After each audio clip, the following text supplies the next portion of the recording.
ಬೆಳಗಾವಿಯ ಗಡಿ ಭಾಗದಲ್ಲಿ 400 ಕೋಟಿ ಹೈಜಾಕ್ ನಡೆಸಿದ ಪ್ರಕರಣಕ್ಕೆ ಇದೀಗ ಟ್ವಿಸ್ಟ್ ಸಿಗ್ತಾ ಇದೆ. ಈ ವಿಚಾರಕ್ಕೆ ಸಂಬಂಧಪಟ್ಟಂತೆ ಒಂದು ಆಡಿಯೋ ಸಹ ರಿಲೀಸ್ ಆಗಿದ್ದು, ಸಾಕಷ್ಟು ಅದರಲ್ಲಿ ಏನೇನು ಮಾಹಿತಿ ಸಿಗಬೇಕು ಅದು ಸಿಗ್ತಾ ಇದೆ. ಸಾರಿ ಹೇಳ್ತಾ ಇದೆ ಈ ಘಟನೆ ಹೇಗಾಯಿತು ಅನ್ನೋದನ್ನ. ಇದರ ಒಂದು ರಿಪೋರ್ಟ್ ಇದೆ, ನೋಡೋಣ. ಖಾನಾಪುರದ ಚೋರ್ಲಾದಲ್ಲಿ 400 ಕೋಟಿ ರಾಬರಿ. ಕಂತೆ ನೋಟು ತುಂಬಿದ ಕಂಟೈನರ್ ಹೈಜಾಕ್. ರಾಬರಿ ಕೇಸ್ ರಹಸ್ಯ ಬಿಚ್ಚಿಟ್ಟ ಆಡಿಯೋ ಬಾಂಬ್. ಬೆಳಗಾವಿ ಜಿಲ್ಲೆ ಖಾನಾಪುರದ ಚೋರ್ಲಾದಲ್ಲಿ ನಡೆದ ರಾಬರಿ ಎಂಥವರನ್ನು ಬೆಚ್ಚಿ ಬೀಳಿಸುತ್ತಿದೆ. ಬರೋಬ್ಬರಿ 400 ಕೋಟಿ ರೂಪಾಯಿ ಕಂಟೈನರ್ ಹೈಜಾಕ್ ಆಗಿದೆ. ಕಂತೆ ಕಾಸಿದ ಕಂಟೈನರ್ ಕಾಣೆ ಆಗಿದೆ ಅಂತ ಸಂದೀಪ್ ಪಾಟೀಲ್ ಮಹಾರಾಷ್ಟ್ರದ ನಾಸಿಕ್ ಪೊಲೀಸರಿಗೆ ದೂರು ನೀಡಿದ್ರು. ಆದ್ರೆ ಇದು ಅಸಲಿ ಕಥೆಯೋ ಅಥವಾ ಕಟ್ಟು ಕಥೆಯೋ ಅಂತ ಪೊಲೀಸರೇ ಶಾಕ್ ಆಗಿ ಬಿಟ್ಟಿದ್ದಾರೆ.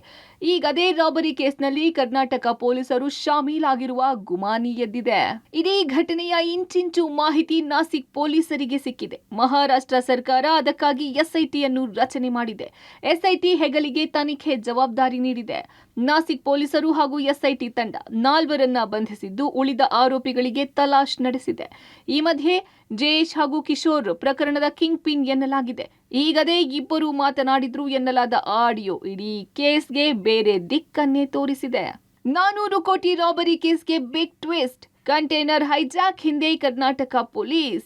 ಮೆಟೀರಿಯಲ್ ಮಾತಿನ ಕುರಿತು ಆಡಿಯೋ ರಿಲೀಸ್. 2025 ಅಕ್ಟೋಬರ್ 16ರಂದು ನಡೆದ ರಾಬರಿ ಪ್ರಕರಣ ತಡವಾಗಿ ಬೆಳಕಿಗೆ ಬಂದಿದೆ.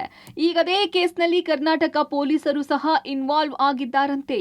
ರಾಬರಿ ಕೇಸ್ನಲ್ಲಿ ರಿವೀಲ್ ಆಗಿರೋ ಆಡಿಯೋ ಈಗ ಹೊಸ ಅನುಮಾನಗಳನ್ನು ಹುಟ್ಟು ಹಾಕ್ತಿದೆ.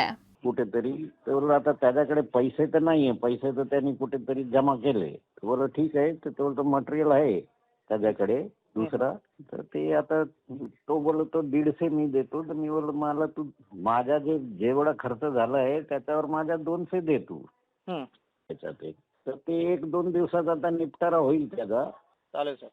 1-2 दिवसात ते निपटारा झाला. आणि हे असं आहे की त्याला मी बोललो विचारा त्याला की हे मटेरियल गेला कुठे आणि हे कोणी. ते त्याचं म्हणणं असं होता की त्यांनी अर्जितच्या सांगण्यावरनं गेम केली, पण त्यांनी ज्यांना काहीतरी सोपवलं. आता ह्याच्यामध्ये कर्नाटकचे पोलीसवाले पण होते, त्यातनं मटेरियल कुठे गुम झाला. आता तो जे काय त्याच्या, कारण तो त्याच्या अंडरमध्ये आहे, तो विराट, पण तो त्याच्याशी मस्ती करू शकत नाही. तो ಕೇಳಿದ್ರಿ ಅಲ್ವಾ? ಮೆಟೀರಿಯಲ್ ಅಂದ್ರೆ ಇಲ್ಲಿ 400 ಕೋಟಿ ರೂಪಾಯಿ ತುಂಬಿರುವ ಕಂಟೈನರ್ ಹೊರತು ಬೇರೇನೂ ಅಲ್ಲ. ಮಹಾರಾಷ್ಟ್ರದಲ್ಲಿ ಇತ್ತೀಚೆಗಷ್ಟೇ ಸ್ಥಳೀಯ ಸಂಘ ಸಂಸ್ಥೆಗಳ ಚುನಾವಣೆ ನಡೆದಿತ್ತು. ಈ ಹಣವನ್ನ ಅದಕ್ಕಾಗಿ ಗೋವಾದಿಂದ ಕರ್ನಾಟಕ ಮಾರ್ಗವಾಗಿ ಮಹಾರಾಷ್ಟ್ರಕ್ಕೆ ಸಾಗಿಸಲಾಗುತ್ತಿತ್ತು ಎನ್ನುವ ಗುಮಾನಿ ಇದೆ. ಈ ಹಣ ಮಹಾರಾಷ್ಟ್ರದ ರಿಯಲ್ ಎಸ್ಟೇಟ್ ಉದ್ಯಮಿ ಕಿಶೋರ್ ಸೇಠ್ ಅನ್ನೋರಿಗೆ ಸೇರಿದ್ದು ಎನ್ನಲಾಗಿದೆ. ಕಿಶೋರ್ ಸೇಠ್ ಹಾಗೂ ಸಂದೀಪ್ ಪಾಟೀಲ್ ಇಬ್ಬರು ಬಿಸಿನೆಸ್ ಪಾರ್ಟ್ನರ್ ಆಗಿದ್ದಾರೆ. ಲಾರಿ ಹೈಜಾಕ್ ಬೆನ್ನಲ್ಲೇ ಕಿಶೋರ್ ಸೇಠ್ ಸಹಚರರು ಸಂದೀಪ್ ಪಾಟೀಲ್ನನ್ನ ಅಪಹರಿಸಿ ಲಾರಿ ಹೈಜಾಕ್ಗೆ ನೀನೇ ಕಾರಣ ಅಂತ ದೂರಿದ್ರಂತೆ. 400 ಕೋಟಿ ರೂಪಾಯಿ ವಾಪಸ್ ನೀಡದಿದ್ದರೆ ನಿನ್ನ ಪ್ರಾಣ ತೆಗೆಯುತ್ತೇವೆ ಎಂದು ಚಿತ್ರಹಿಂಸೆ ನೀಡಿದ್ರಂತೆ. ಸತತ 1.5 ತಿಂಗಳುಗಳ ಕಾಲ ಚಿತ್ರಹಿಂಸೆ ನಂತರ ಸಂದೀಪ್ ಪಾಟೀಲ್ ಕಿಶನ್ ಸೇಠ್ ಸಹಚರರಿಂದ ತಪ್ಪಿಸಿಕೊಂಡಿದ್ದಾರೆ.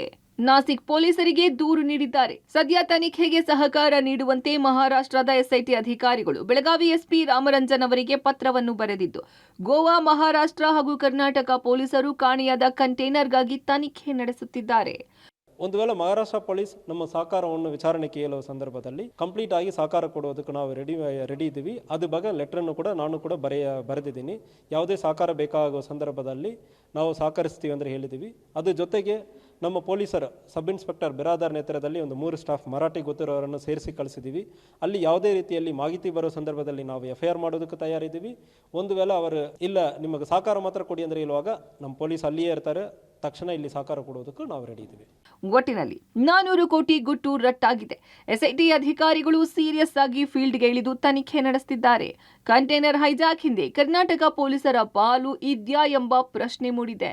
ತನಿಖೆ ನಂತರವಷ್ಟೇ ಎಲ್ಲ ಅನುಮಾನಗಳಿಗೆ ಉತ್ತರ ಸಿಗಬೇಕಿದೆ. ಕ್ಯಾಮರಾಮನ್ ಸುನಿಲ್ ಜೊತೆ ದಿಲೀಪ ಕುರಂದವಾಡೆ, ಪಬ್ಲಿಕ್ ಟಿವಿ, ಬೆಳಗಾವಿ.